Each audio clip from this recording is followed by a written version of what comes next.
Inicialmente, a gente vai começar falando sobre um cenário ideal, um cenário que seria propício para a criança poder crescer, que é totalmente oposto ao que a gente viu no artigo. A importância da primeira infância ela é muito grande, é aquela época de 0 a 3 anos. A criança ela tem uma neuroplasticidade cerebral absurda. E o que isso quer dizer? Quer dizer que ela está receptiva a tudo que o mundo tem a oferecer. Ela tem uma capacidade de aprendizado muito grande, ela vai absorver toda a cultura do ambiente que ela vive, tudo que tá ali, todos os estímulos presentes, ela vai querer saber, ela vai querer aprender tudo. E aí, quando a gente fala sobre o ambiente como fator determinante, é principalmente por conta das coisas que eu falei. Porque o ambiente, ele influencia diretamente em todos os desenvolvimentos que a criança vai passar, físico, cognitivo, psicológico. Então é muito importante que esse ambiente seja propício e minimamente decente para as crianças sobreviver.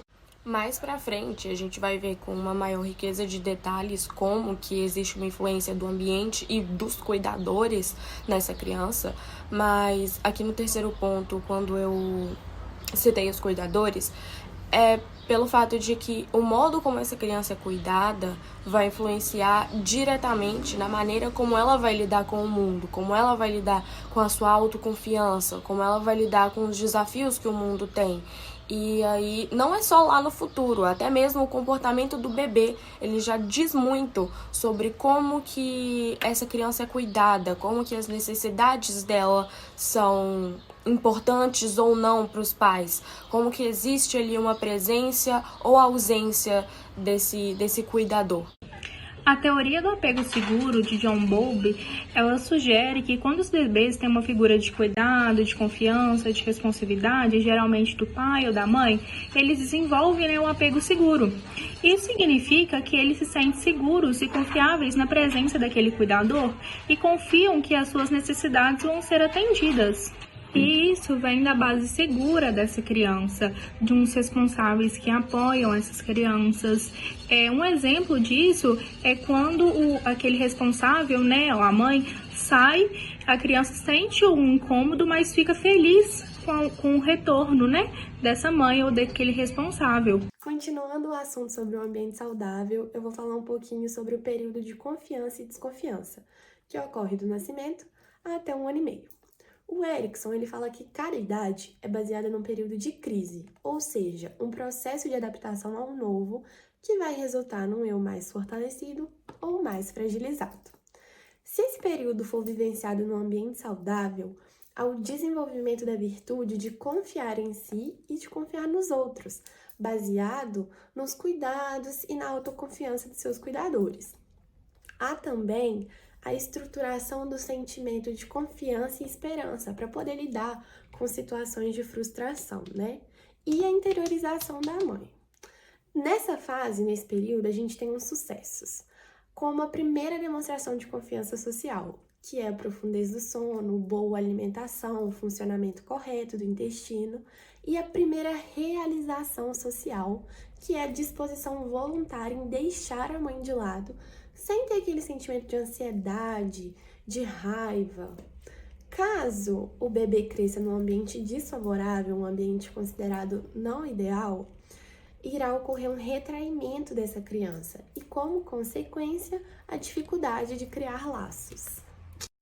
Bem, no slide 7 nós temos a pergunta: quem são essas mulheres?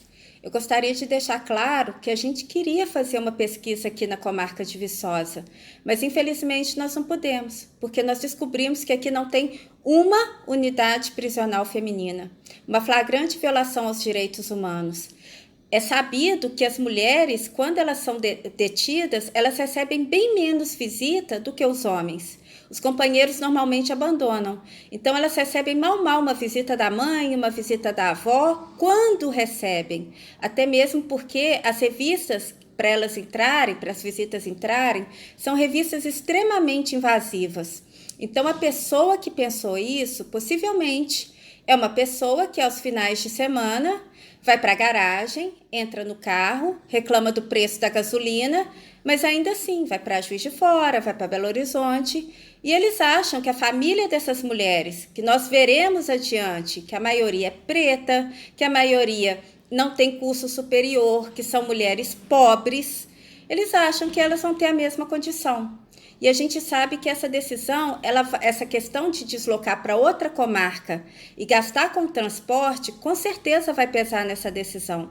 E essa visita que a presa recebe, ela é de extrema importância, porque além de ser o vínculo dela com o mundo exterior, também, muitas vezes, é essa visita que vai levar para o advogado notícias do que está se passando com essa presa. Eu lembro quando eu advogava na prefeitura, era muito comum as presas visitarem os companheiros e, na segunda, levarem questões como ele está precisando de ir ao médico, e aí eu fazia pedido para o juiz, ou então, muitas vezes, ela achava que eles já tinham cumprido pena. Eu sabia que não tinha cumprido pena, mas eu fazia questão de levar essa mulher ao fórum, pegar o processo, mostrar para ela e falar assim, olha, dia tal que ele vai sair. Então isso já trazia uma tranquilidade para o detento, para ele saber que alguém estava olhando por ele. E essas mulheres não têm isso. Então, é só para deixar registrado. De cara, nós já deparamos com uma grave violação dos direitos humanos aqui na comarca de Viçosa. No slide 7, onde a gente pergunta quem são essas mulheres, a gente pode ver a Jéssica. A Jéssica foi meio que um símbolo nessa luta, porque a Jéssica ela foi presa com o marido dela por tráfico de drogas. E antes da audiência de custódia, que é aquela audiência onde o detento tem o primeiro contato dele com o juiz, aí que o juiz vai decidir primeiro vai verificar se ele sofreu alguma agressão e depois vai decidir se vai colocá-lo em liberdade ou não. Então, antes dessa audiência, ela já entrou em trabalho de parto. O advogado participou dessa audiência e levou o documento do hospital, falou que ela estava tendo uma criança, e ainda assim o juiz optou por mantê-la presa.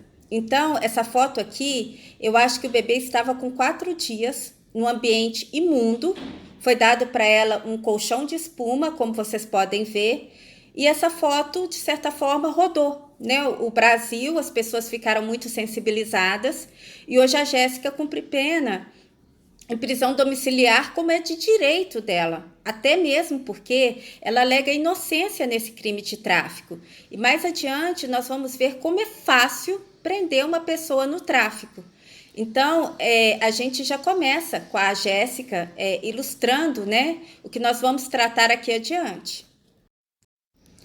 Bem, quando nós vamos tratar dessa questão do encarceramento feminino, é muito importante que a gente trata de interdisciplinariedade. Então, a gente trata com questões como direito penal, criminologia feminina, lei de execução penal, psicologia, mas é muito importante também que a gente abra a nossa cabeça, que a gente abra mão de certos preconceitos, no sentido de conceitos pré-concebidos, para que a gente possa, de fato, entender a realidade dessas mulheres, ou chegar pelo menos perto disso, porque nós nunca vamos saber o que é a dor que elas estão sentindo. A gente não mora no lugar onde elas moram, a gente não sofre a violência diária que elas sofrem, a gente não sofre as injustiças que elas sofrem e a gente não está no sistema prisional, ou grávida ou com uma criança pequena. Então, é muito importante que a gente abra a nossa cabeça para a gente poder entender essa realidade. Então, aqui no slide 8, eu fiz a seguinte pergunta: por que juízes brancos decidem o futuro de mulheres pretas? E eu trouxe o artigo 318 do Código de Processo Penal, porque ele foi alterado pela Lei número 13.257, de março de 2016, que é a Lei do Marco da Primeira Infância. Então, essa lei não foi para proteger a mulher encarcerada. Essa lei foi para proteger a criança, porque eles entendem que o melhor ambiente para a criança estar é perto da mãe. Então, essa lei fala o seguinte: a prisão preventiva imposta à mulher gestante, ou que for mãe, ou responsável por crianças, ou pessoas com deficiência, será substituída por prisão domiciliar, desde que, inciso 1º, não tenha cometido crime com violência ou grave ameaça à pessoa. Inciso 2º, não tenha cometido crime contra seu filho ou dependente. Então, essa lei tem 2 incisos. E eu quero deixar uma coisa muito clara aqui. O crime de tráfico, que nós veremos até de forma mais detalhada lá na frente, é um crime que é cometido sem violência ou grave ameaça à pessoa. E é o delito onde eles mais prendem essas mulheres. Então, O crime de tráfico é simplesmente você vender droga para alguém, você oferecer droga para alguém. Isso não implica em violência e grave ameaça. Ah, mas o dono do morro, da Boca, faz tiroteio. Isso é outro crime. O crime de tráfico em si, ele não tem violência e nem grave ameaça. Eu vou tratar disso mais na frente. Agora, o que eu estou trazendo para vocês é o seguinte, é que a maioria dos juízes estão negando prisão domiciliar para essas mulheres sob o pretexto de que elas não seriam boas mães. Baseado em quê? Em vozes da minha cabeça, porque eles não estudaram o suficiente para decidir a respeito disso, e eu nem sei se existe estudo para decidir a respeito disso. Eu acho que para avaliar se uma mulher vai ser uma boa mãe ou não, é só vidente. Então, são juízes brancos, que vêm do meio privilegiado, que quando a mulher engravida, ela tem toda uma rede de apoio. Normalmente ela fica com a criança em casa para ele trabalhar, ou se ela sai para trabalhar, ela tem quem fica, ela pode pagar quem fica, e eles não enxergam a realidade dessas mulheres que muitas vezes não tem nem com quem deixar o filho. O filho muitas vezes vai para um abrigo onde ela não vai encontrá-lo nunca mais. Então, isso é um absurdo, isso é uma violação dos direitos humanos. E não existe esse requisito na lei. E o que mais revolta a gente é que quando a mulher tem mais privilégio, igual, por exemplo, uma Adriana Anselmo da vida, que conseguiu prisão domiciliar e tem que conseguir, porque é direito dela, eles concedem. Por quê? Por que a Adriana Anselmo seria uma mãe melhor do que aquela mulher que mora na favela? Porque ela é pobre? Então fica essa pergunta. Esses juízes, eles não vivem a realidade dessas mulheres. Esses juízes não sabem o que é a polícia meter o pé na porta da sua casa sem o mandato judicial. A maioria das vezes que o Estado aparece para essas mulheres é dessa forma, é para violar direitos. O Estado nunca está lá para promover educação, saneamento básico, direitos mínimos que elas têm direito. O Estado só entra lá para violar direitos humanos. E esses juízes, eles vêm de uma realidade completamente diferente. E são esses juízes, normalmente homens, normalmente brancos, normalmente muito novos, que ficaram anos estudando para concurso. Porque a gente sabe que a realidade da pessoa que tenta concurso é uma realidade muito dura, é uma realidade que não tem Natal, é uma realidade que não tem Ano Novo e perde namorado, enfim, tudo bem. Mas a gente tem que entender também que é um privilégio, porque tem alguém que está pagando inscrição de prova, porque tem alguém que está proporcionando que essa pessoa se alimente, porque tem uma pessoa que está pagando passagem de avião, porque tem uma pessoa que está pagando hospedagem no hotel para ele ir lá fazer prova. Dá um duro danado? Dá, mas não deixa de ser um privilégio. E quando esses juízes são aprovados no concurso, eles não são aprovados assim em 50, eles são aprovados em 5. Então, eles saem daquela realidade de ficar estudando no caixotinho o dia inteiro, um direito do mundo perfeito, onde tudo funciona perfeitamente, onde todo mundo tem acesso à educação, onde a polícia age corretamente, onde todo mundo tem saneamento básico, tem creche, onde os pais assumem a responsabilidade dos filhos. Então, eles saem desse mundo perfeito. E eles saem de lá se achando super-homens, deuses. E são esses juízes que vão decidir o futuro dessas mulheres que vivem numa realidade completamente diferente da realidade deles. Isso aqui também é uma violação de direitos humanos, porque não tem esse requisito na lei. Eles não têm como falar que o crime de tráfico de drogas é cometido com violência ou grave ameaça. E se a lei fala que não cabe um juízo de valor a esse juiz, a obrigação deles é observar os requisitos que estão colocados de forma clara na lei e colocar essa mulher em prisão domiciliar. Muitas vezes é questão nem de prisão domiciliar, é questão de liberdade provisória. Mas essas mulheres ficam dentro de casa, elas ficam monitoradas por tornozeleira eletrônica e elas só querem cuidar dos seus filhos. É só isso que elas pedem. Nós tivemos uma experiência recente e a gente sabe o que é ficar preso dentro de casa e a gente sabe que não é bacana. E ainda assim, eles estão negando esse direito dessas mulheres, que é um direito que foi concedido pela lei e já foi confirmado pelo Supremo Tribunal Federal, mas como são mulheres pretas, como são mulheres pobres, normalmente elas vão ter acesso só à defensoria, que fica sobrecarregada. Normalmente essas queixas não vão chegar no ouvido do defensor público, porque elas não têm quem visite elas. Então a gente costuma ver essa violação de direitos sendo cometida diariamente. E essas mulheres são mulheres invisíveis, são mulheres que ninguém vê, são mulheres que ninguém importa, são mulheres que ninguém escuta, porque são mulheres que não são da realidade da gente. Então, eu continuo perguntando, por que juízes brancos decidem o futuro de mulheres pretas? Bem, aqui no slide 9, eu trago dados do IFOPEM, que é o instituto responsável por fazer esse levantamento do sistema penitenciário, e ele informa o seguinte, que das mulheres encarceradas, 62% são mulheres pretas e 66% são mulheres que ainda não acessaram o ensino médio e 80% são mães. Então, eu pergunto para vocês, será que mulheres pretas e mulheres analfabetas têm uma índole criminosa? Ou a polícia está atuando de forma diferente na periferia e aqui onde mora uma mulher branca e uma mulher universitária? Será que a polícia entra na casa dessas mulheres com mandato? Ou ela chega botando o pé na porta? Será que essa polícia, quando prende essas mulheres, prende com uma prova consistente? Ou prende simples por ouvir dizer, ou às vezes a droga nem está com ela, está dentro da casa dela, ou às vezes a droga foi colocada lá. São questionamentos que a gente tem que falar. Porque na minha casa, a polícia precisa do mandato para entrar. Na minha casa, a polícia precisa de uma consistência para me acusar de algo. Porque eu vou cobrar. Porque eu posso pagar um advogado. Se eu não quiser advogar em causa própria, eu posso pagar um advogado. E esse advogado vai imediatamente me soltar. Como vai fazer com outras mulheres brancas. Mas e quando é uma mulher preta? Ela tem essa coisa de ligar para o defensor? Ela sabe fazer isso? E esse defensor, será que ele vai ter essa prontidão de ir na delegacia, não permitir que essa mulher seja presa? De não permitir esse flagrante ilegal?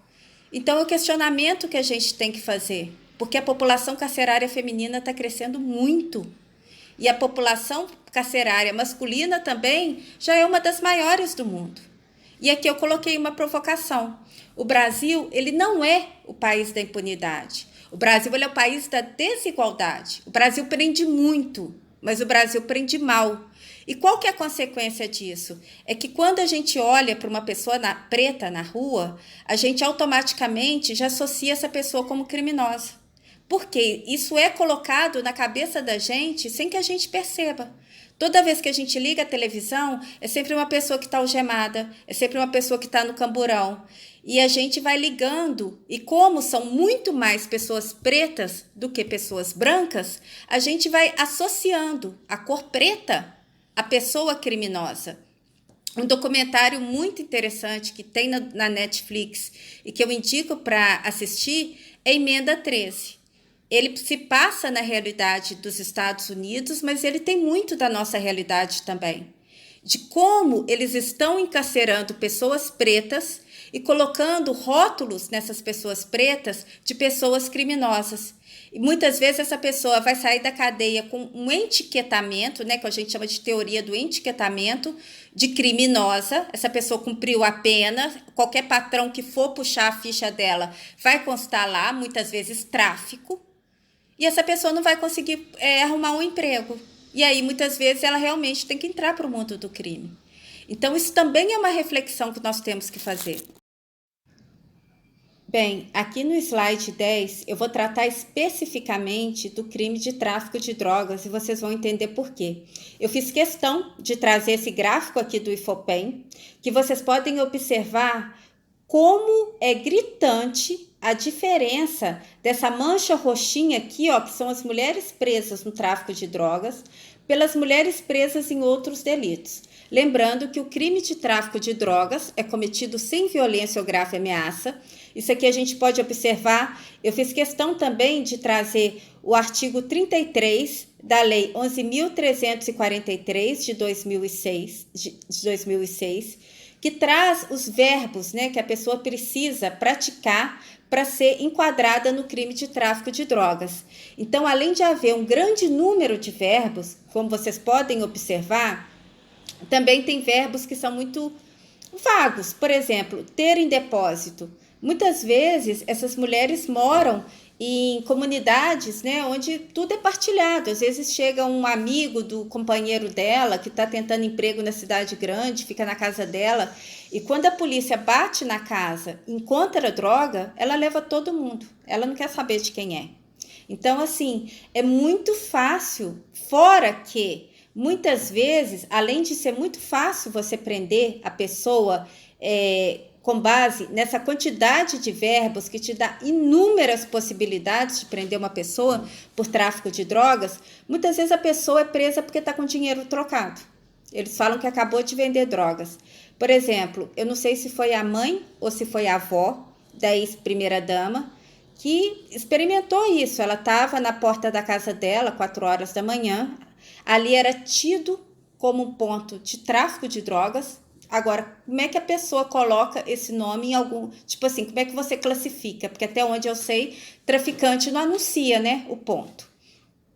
E a polícia pegou essa senhora, parece que ela alegou que tinha perdido o sono, que foi varrer calçada, enfim. Mas até onde eu sei, não pegou droga nenhuma com ela. Mas prendeu no tráfico. Agora, o fato dessa mulher estar presa no tráfico não faz o meu mundo mais seguro. Eu acho que não mudou muito para o mundo de ninguém. Até mesmo porque nós vamos observar que essas mulheres são facilmente substituíveis. Agora, quando a gente pensa na filha ou na neta dela e no cartão corporativo, isso diz respeito a gente. Então, a gente tem que entender o crime, a gente tem que abrir a cabeça para entender o crime de tráfico de drogas como ele é. Para entender, a gente tem que despir de preconceitos para que a gente possa entender esse crime. Eu lembro que uma vez, eu era criança ainda, e as pessoas falam assim, hoje em dia as pessoas usam tela, na minha época reunia todo mundo na sala de televisão. Na verdade, reunia todo mundo na sala de televisão porque não tinha computador, porque não tinha internet, porque não tinha nada disso, muito menos celular. E cada casa tinha uma televisão só. Quem era mais abastardo tinha 2, uma na sala, outra no quarto. Mas normalmente, nesse horário da noite, assim, as famílias se reuniam no sofá para assistir jornal. Os meus pais sentavam no sofá e eu e meu irmão, a gente ficava brincando no chão, mas a gente prestava atenção no que estava falando. Então, eu lembro uma vez que foi noticiado no Jornal Nacional que traficantes estavam injetando drogas em balas e oferecendo para crianças, não é adolescente não, crianças na porta da escola. Imediatamente, a minha mãe ligou para minha tia e falou assim, você viu, liga no Jornal Nacional agora, que estão dando droga para as crianças, que não sei o quê.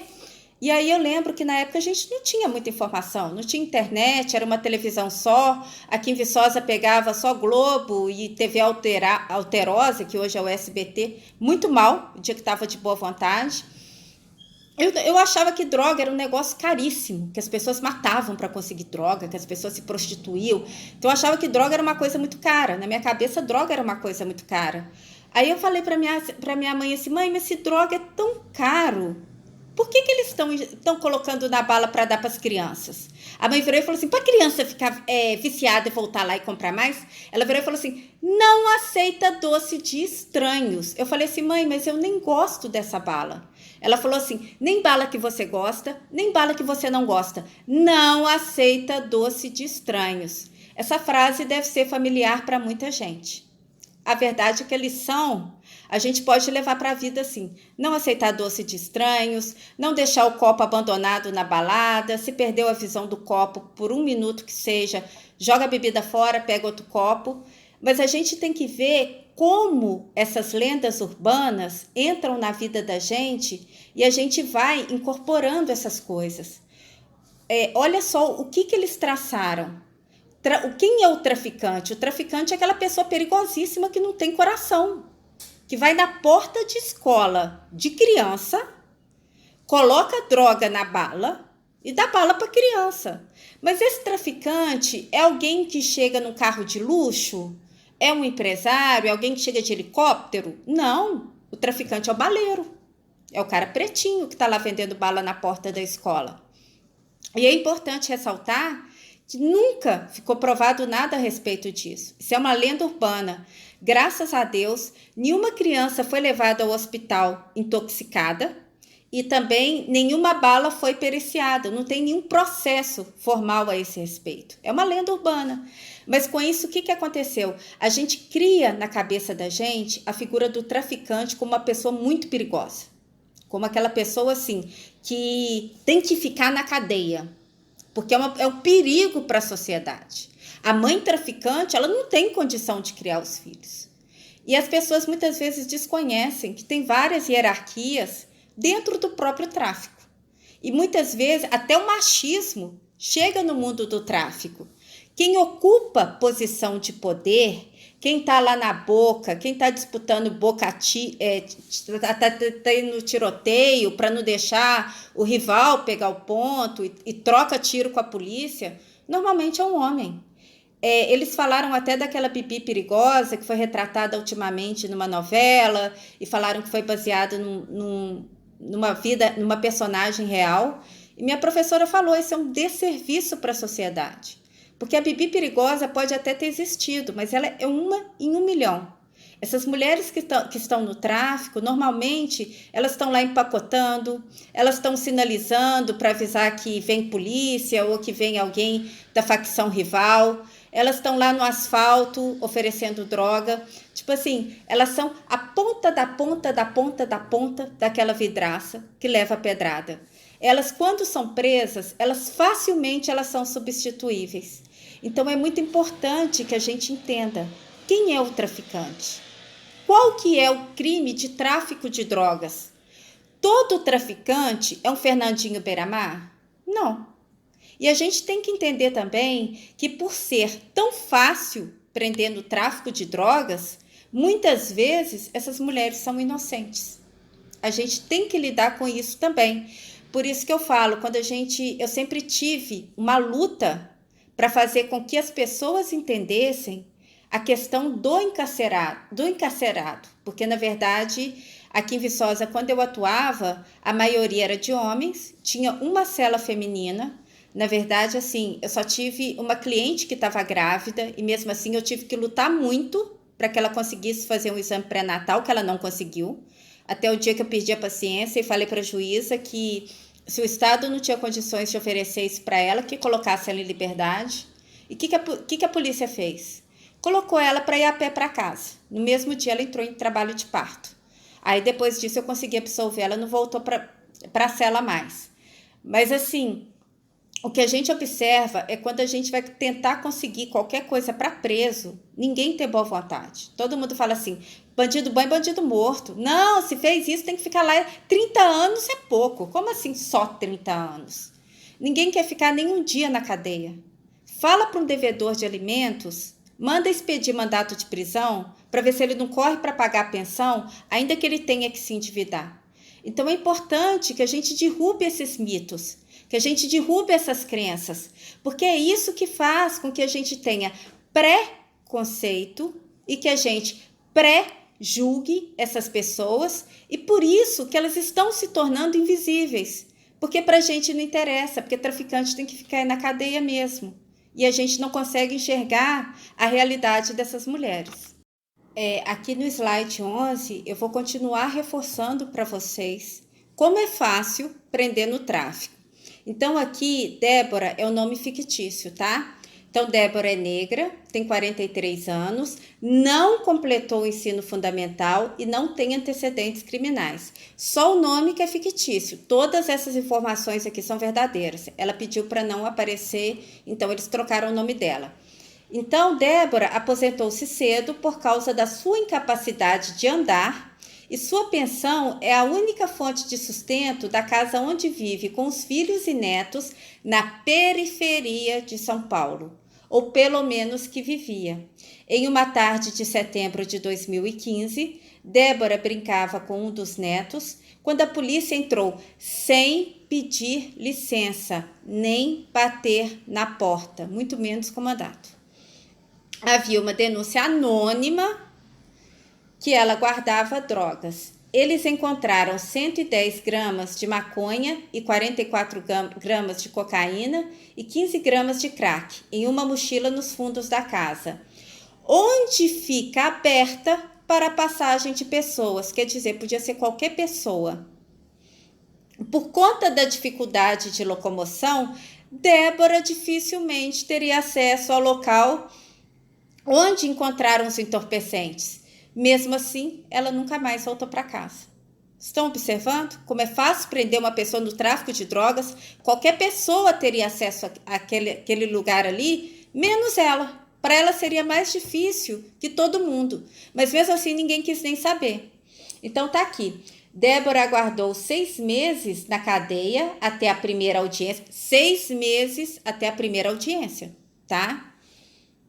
Em um julgamento sem outras evidências de seu envolvimento com o tráfico e com os policiais como únicas testemunhas. Ô, gente, fala pra mim. Vocês acham que um policial vai virar e falar assim: desculpa, Débora, a gente realmente errou, isso aqui é abuso de autoridade, sai da prisão que eu vou ali pro batalhão cumprir a minha pena, porque isso é crime, isso é abuso de autoridade. Ou vocês acham que eles vão justificar a ação dele? Pois existe uma súmula, tá? Que fala que uma pessoa pode ser presa no tráfico unicamente com a palavra do policial. Inclusive, foi essa súmula que prendeu aquele Rafael que foi preso nas manifestações de 2013 com pinho-sol. Posteriormente, também ele sofreu mais uma violência, ele foi preso, afirmaram que ele estava com sinalizador, que o sinalizador não é uma coisa que você põe no bolso. Tinha testemunha, mas ele foi preso unicamente com a palavra dos policiais. Então, essa é a realidade da população preta, pobre e periférica. Bom, vamos continuar, né? Ela foi condenada a 1 ano e 8 meses de prisão, pena mínima para tráfico privilegiado, ou seja, ela não tinha antecedentes criminais, tá? O termo designa que o acusado sem antecedentes criminais nem envolvimento com crime organizado. Hoje, Débora está longe dos filhos, sem cadeira de rodas e com as pernas sangrando de se arrastar na prisão. Lembrando também, cadeia, além de não ser adaptada para mulheres, também não tem acessibilidade para pessoas com deficiência. Aqui no slide 12, eu trago outro caso real para que a gente possa entender a realidade dessas mulheres.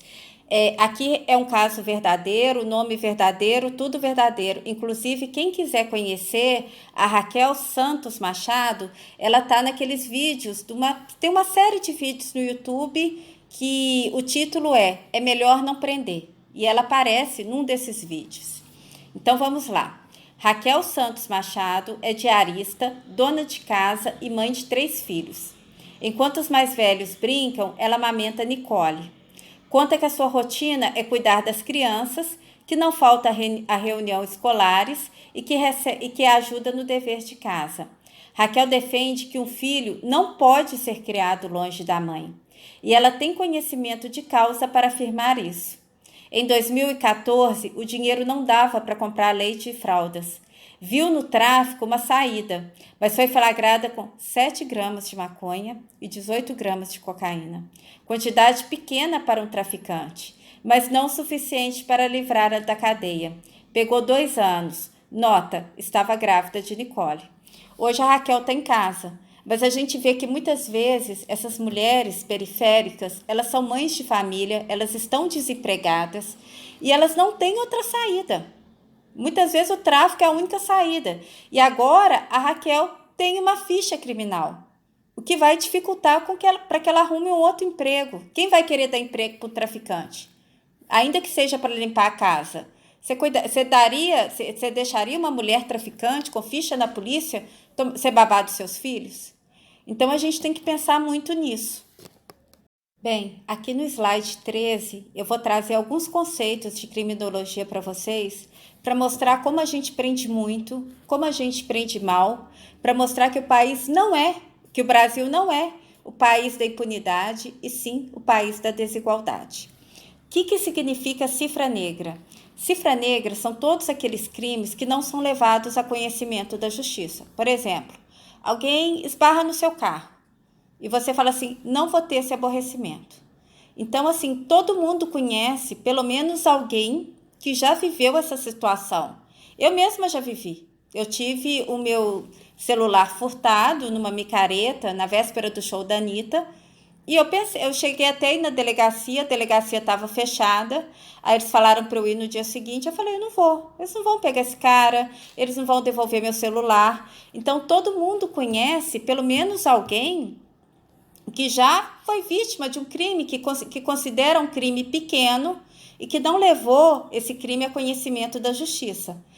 Outros crimes também que não são levados a conhecimento da justiça, por exemplo, é crime de estupro. Porque crime de estupro acontece, né, uma coisa que é muito comum na nossa sociedade patriarcal, que é a vítima ser tratada como culpada, né? Quem mandou estar naquele lugar? Quem mandou estar com aquela roupa? E tem mulher que reproduz esse discurso. Enfim, a vítima do crime de estupro, muitas vezes ela vai ser revitimizada na delegacia, porque ela vai passar por um constrangimento, como aconteceu com aquela menina que foi vítima de estupro coletivo, né? E ainda ficou em cárcere privado na mão daqueles traficantes, quer dizer, ela foi atendida por policiais homens, teve as fotos dela expostas na mesa por homens, então ela ficou extremamente constrangida e muitas vezes o simples fato dela contar para o juiz, porque isso é obrigatório, ela tem que explicar, porque para punir a gente precisa de provas. Muitas vezes esse simples fato vai causar nela um sofrimento tão grande que ela prefere não levar a conhecimento da justiça. Enfim, o negócio que fica é o seguinte, existe uma enormidade de crimes que não são levados a conhecimento da justiça. A gente tem uma porcentagem disso? Obviamente que não. Mas, assim, é absurdamente... É um número absurdo de crimes que não são levados a conhecimento da justiça. Então, eu lamento te informar. Você está convivendo com ladrão, você está convivendo com estuprador, você está convivendo com traficante. Então, prender essas mulheres não vai tornar o nosso mundo mais seguro. Outro dado também. Algum tempo atrás, a Veja fez um levantamento e ela chegou à conclusão que 70% dos processos que nem estão na cifra negra, são processos que realmente deram entrada na justiça, não chegam ao final. Muitas vezes porque se perdem na delegacia, se perdem no fórum, demora tempo demais, acontece o que a gente chama de prescrição, e muitas vezes o autor não é encontrado. O autor é aquilo que vocês chamam de criminoso. Eu não gosto dessa expressão e logo eu vou explicar para vocês, é nesse slide mesmo. Outra questão também, que eu acho a face mais cruel do direito, é o que a gente chama de cifra dourada. Cifra dourada são aqueles crimes cometidos por pessoas que têm ou o nível social melhor, ou o nível econômico melhor, ou que têm um poder, né? Então, essas pessoas, elas não são indiciadas. Por exemplo, o caso Robinho. Graças a Deus, desse crime ele foi indiciado. Mas os áudios, você vê, não vai dar nada, não. Outro caso que eu estava comentando também, inclusive num grupo de estudos que eu amo, né? Que para mim é a minha terapia, que é um grupo onde a gente estuda o feminino. Inclusive, a gente estava estudando o livro Complexo de Cinderela. E eu comentei com as meninas que eu estava trazendo esse tema para ser estudado. E aí eu falei com elas do estupro da Mari Ferri. Eu falei assim, eu não vou nem falar no neto do Roberto Marinho, que hoje é pai. Eu não vou nem falar daquele cara que foi absolvido numa audiência super estranha, onde a Mari foi revitimizada, né? Tanto é que tamanho foi o sofrimento dela que ela mudou uma lei.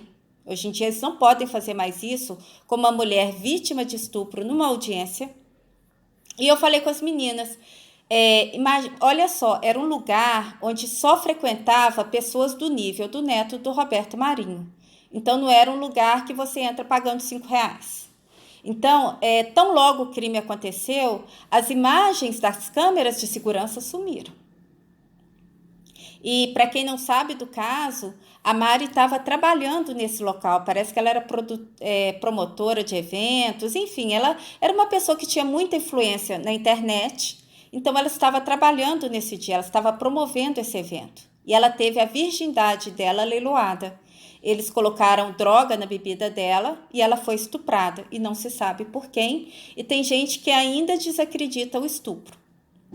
Então, eu estava comentando com as meninas, eu falei assim, será que esse juiz ia chegar para o neto do Roberto Marinho, mas ele nem foi mencionado no processo, não vou colocar o neto do Roberto Marinho, recuperou as imagens do circuito interno, coisa que sumiu, eu não sei por que sumiu, e o fato de ter sumido interessa a quem? Mas vamos imaginar que recupere, e vai encontrar uma pessoa que tem um poder aquisitivo, né, que não é o nosso. Então, você imagina o juiz falando para esse cara que ele não pode ficar em casa com o filho porque ele não vai ser um bom pai. Imagina, estuprou, comprou a virgindade da menina no leilão. Quer dizer, eu não quero nem pensar como é que você vai criar seu filho. Se for filha também, é aí que eu não quero pensar mesmo. Vocês conseguem imaginar um juiz falando isso para um cara com esse poder aquisitivo? Aí as meninas fizeram uma observação muito interessante. Elas falaram assim, não, se bobear, o advogado dele viraria para o juiz e diria, não, naquela época ele era moleque, ele era desajuizado, agora ele tem um filho. Olha como a nossa sociedade é machista, como o tratamento é desigual. Quer dizer, o simples fato do cara ter um filho já o torna responsável perante a sociedade, e o que ele fez também não importa, porque é maior de idade, sabe o que está fazendo, mas é considerado moleque.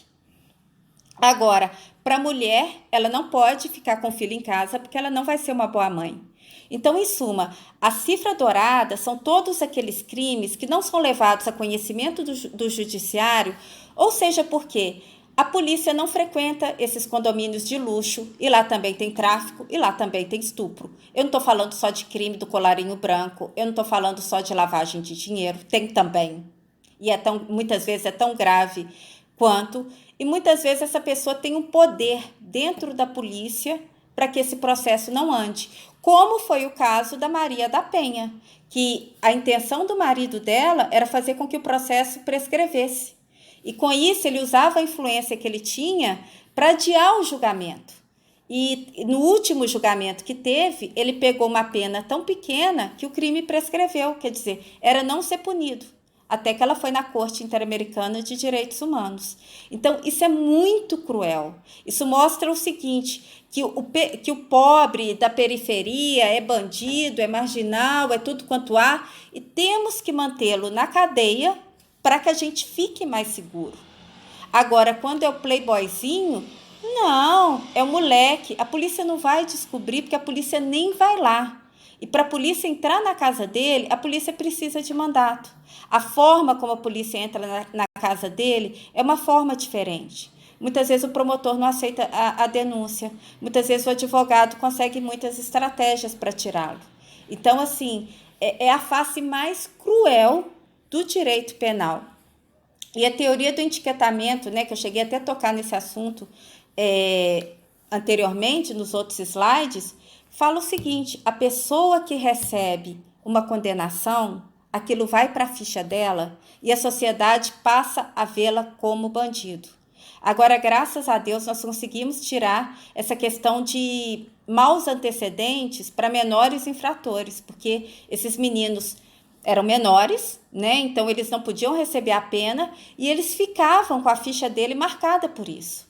E era maus antecedentes. Você não vai querer um cara que tem maus antecedentes para ser jardineiro na sua casa. Então, a teoria do etiquetamento vai dificultar ainda mais que essa pessoa consiga um emprego honesto. Então, na verdade, o que a cadeia faz é produzir mais bandidos. A gente fala que a cadeia é uma escola de bandidos. Então, com esses 3 conceitos, a gente percebe a injustiça que essas mulheres estão sofrendo. Bem, aqui no slide 14, eu vou fazer uma reflexão, que é com a música que eu gosto muito, e uma banda que eu gosto muito também. A minha alma está armada e apontada para a cara do sossego, pois paz sem voz, paz sem voz, não é paz, é medo. Às vezes eu falo com a vida, às vezes é ela quem diz. Qual a paz que eu não quero conservar para tentar ser feliz?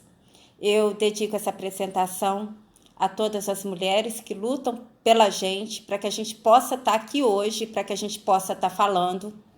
A gente sabe que o patriarcado ainda está aí, já foi mais difícil, eles já tentaram nos prender em casa, eles já tentaram nos prender nos conventos, eles já tentaram nos internar no hospício, eles já nos queimaram na fogueira como bruxas, e a gente continua lutando. A gente está muito longe de uma sociedade igualitária. Eu agradeço a todas as mulheres que lutaram para que eu possa votar, para que eu possa estar falando, para que eu possa estar estudando, e para todas as mulheres que continuam lutando, muitas vezes sendo julgadas, muitas vezes sendo massacradas, para que a gente possa andar na rua em paz, para que a gente possa ocupar os espaços públicos sem sermos julgadas, sem sermos agredidas, sem sermos estupradas, sem sermos revitimizadas. A vítima é vítima. A vítima não é culpada.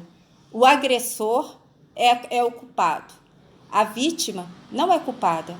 A mulher tem direito de ocupar o espaço que ela quiser, com a roupa que ela quiser, quando ela quiser, tanto quanto o homem. Então, eu dedico essa apresentação a todas as mulheres que lutam pela gente. É uma pena que ainda existam mulheres machistas, mas se Deus quiser, a gente ainda vai viver numa sociedade igualitária. A solidão e a obrigatoriedade de passar 24 horas com o bebê sem a possibilidade de interação. Vamos entender um pouquinho agora sobre a hipermaternidade.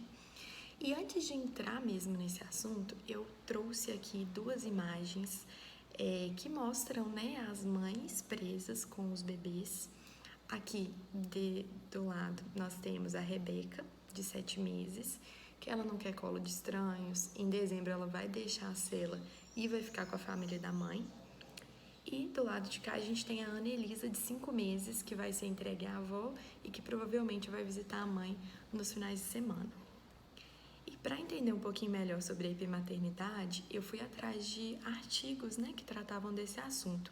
E eu encontrei o artigo da Ana Gabriela Mendes Braga e da Bruna Angotti, que trata exatamente sobre a hipermaternidade no cárcere feminino brasileiro.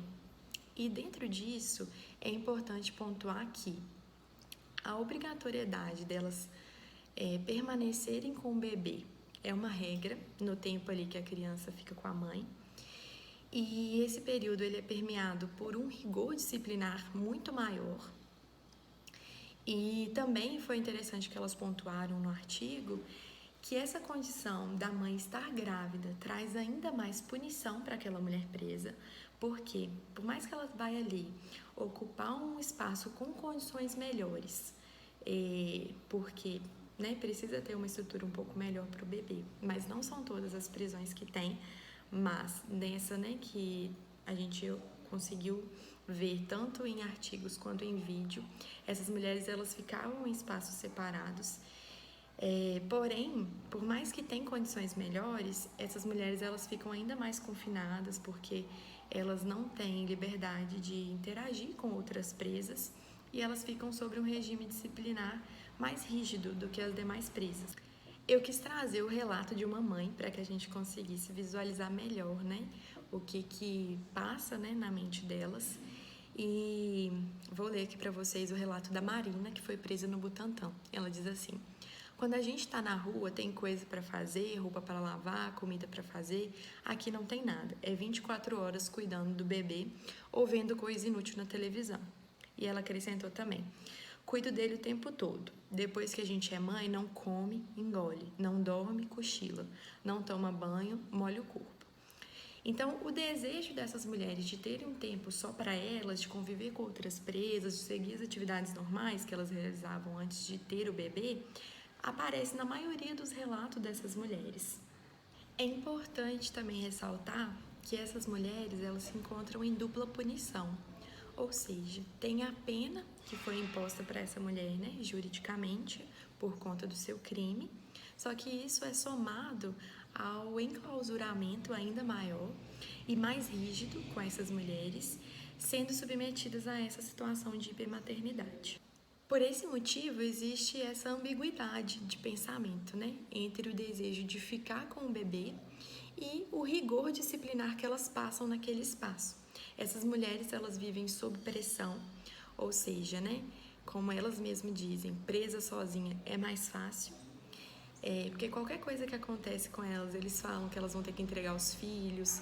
Então, essa pressão que essas mulheres sofrem é muito pesada para elas, somadas ainda à hipermaternidade, de ter que ficar 24 horas com aquele bebê. E qualquer erro delas, né, geram comunicados na unidade.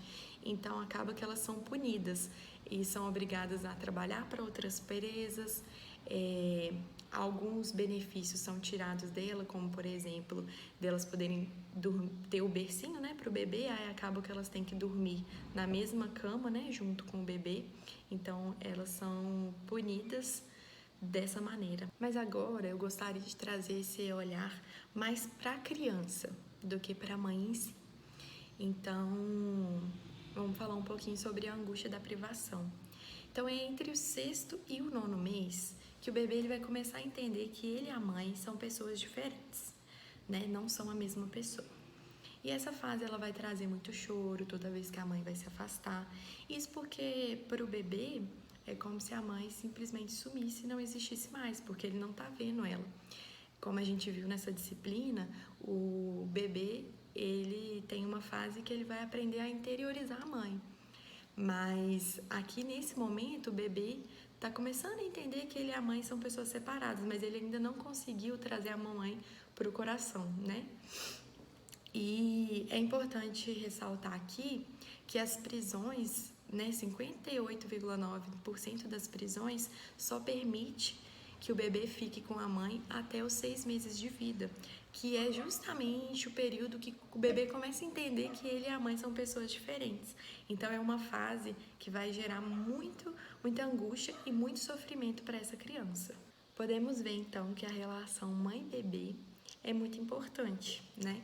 E segundo o Winnicott, a relação entre a mãe e o bebê ela é fundamental para o desenvolvimento emocional saudável dessa criança. E esse afastamento, né, precipitado do apego mãe-bebê ali pode causar uma resposta disruptiva na criança, tendo em vista que a única pessoa que estava cuidando daquela criança, que estava respondendo os sinais, era a própria mãe. Então, para esse bebê que estava ali acostumado a ter a mamãe dele 24 horas, vai ter uma mudança muito brusca de cuidador, tipo assim, do dia para a noite, entendeu? E esse é o maior, assim, problema que eu enxergo, porque se esse bebê estava acostumado ali com a rotina com a mãe, vai vir uma pessoa que nem conhece a rotina desse bebê, vai vir uma pessoa que aquela criança não estava acostumada, e justamente nesse período que a criança percebeu que ele e a mãe são pessoas diferentes. Entrando um pouquinho agora, né, na teoria do apego desenvolvida por John Bowlby, a gente pode ver que a criança ela tem um período crítico que ela vai precisar receber cuidados consistentes de um único cuidador. Ou seja, ela precisa de alguém que seja responsável, né, pelos seus cuidados. E esse período, né, que John Bowlby está falando aqui é entre os 6 meses e os 2 anos de idade. E Bowlby ele defende que quando acontece uma interrupção do vínculo, isso pode levar a danos cognitivos, sociais e emocionais que possivelmente podem ser irreversíveis. E eu até trouxe uma manchete aqui do TJ São Paulo que determina que o bebê fique com a mãe presa até 6 meses de idade, que, mais uma vez, batendo na tecla, é também um período em que essa criança ela vai começar a desenvolver o apego. É importante, né, ressaltar aqui que o bebê ele sofre as consequências negativas dessa privação, de quando ele é afastado, né, da mãe. E possivelmente essas consequências elas vão se manifestar na pessoa adulta também, como um luto patológico, onde a esperança desaparece e o sentimento de abandono se instala. E é por esse motivo que as crianças de mães presas normalmente desenvolvem um apego inadequado. E como a gente pode ver, né, nos estudos dentro de sala de aula, o padrão de afeto, né, que essa criança desenvolve, ele vai interferir nos próximos relacionamentos que essa criança for desenvolver. Então, por isso essa fase, né, de desenvolvimento do apego seguro, inseguro, ambivalente, é tão importante. E Bowlby ele vai referir que a consequência dessa privação, ela pode desencadear em comportamentos agressivos e delinquentes. Então, a grande questão é que essas crianças que tiveram essa privação desse apego, né, das mães, possivelmente elas podem cometer crimes futuramente, elas vão estar suscetíveis a isso. E Kurotsky, ele defende que é comprovadamente produtivo considerar muitos distúrbios psiconeuróticos e da personalidade nos seres humanos como um reflexo de um distúrbio na capacidade para estabelecer vínculos afetivos, em virtude de uma falha no desenvolvimento na infância ou de um transtorno subsequente. E para finalizar, eu gostaria de pontuar que crianças inseguras, elas vão ter a tendência a ver o mundo como imprevisível, ameaçador. Isso vai gerar dificuldades como ansiedade, raiva, agressão, depressão e desorganização mental também. E em casos extremos e geralmente associados com um apego desorganizado precoce dessas crianças, esses comportamentos evoluem para comportamentos criminosos e psicopatológicos. E a história de apego dos pais afeta a criança de várias maneiras. Já que a Marcela falou sobre hipermaternidade, agora eu vou falar sobre hipomaternidade.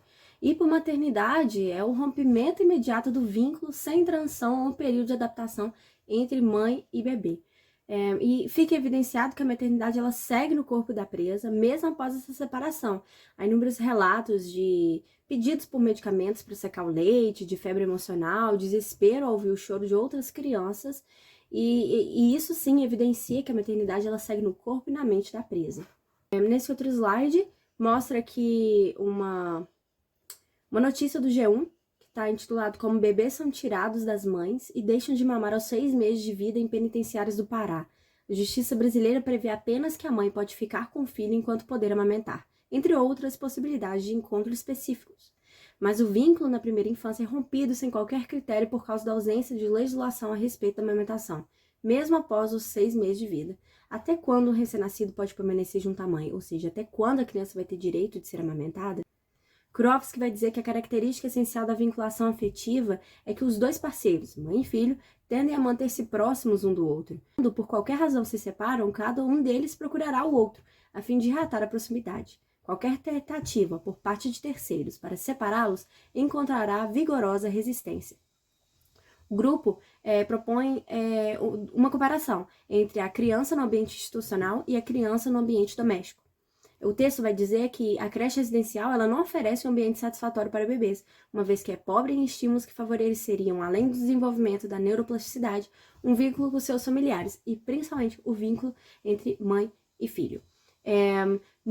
Nesse caso, encontraram crianças institucionalizadas que encontraram um retardo desenvolvimental nelas, propiciado pelo ambiente empobrecido. Os bebês que mais sofriam depressão em decorrência da institucionalização eram aqueles que tiveram anteriormente um bom relacionamento com sua mãe ou com a figura materna. E é interessante porque, segundo Spitz, ele vai dizer que mesmo que o desenvolvimento de um neném seja sensório-motor, portanto não perceptivo, o autor acredita que as experiências iniciais da criança ficarão registradas. E o fato é, a prisão não foi pensada para o desenvolvimento familiar, muito menos para o desenvolvimento infantil. Mas então o que seria pior? De um lado, a privação materna, a ausência, o rompimento do vínculo da mãe, por outro lado, o encarceramento do bebê junto à mãe. De acordo com o texto que nós usamos como base para esse seminário, as autoras dirão que há pontos negativos e positivos no encarceramento do bebê junto à mãe, mas o estudo defende que a prisão da mãe reconfigura o ambiente de desenvolvimento da criança, necessitando de políticas públicas específicas que deem conta da condição particular desse grupo de crianças. E fica aqui uma reflexão. É possível passar por uma prisão e sair sem marcas e feridas? E segue-se das nossas referências. Obrigada.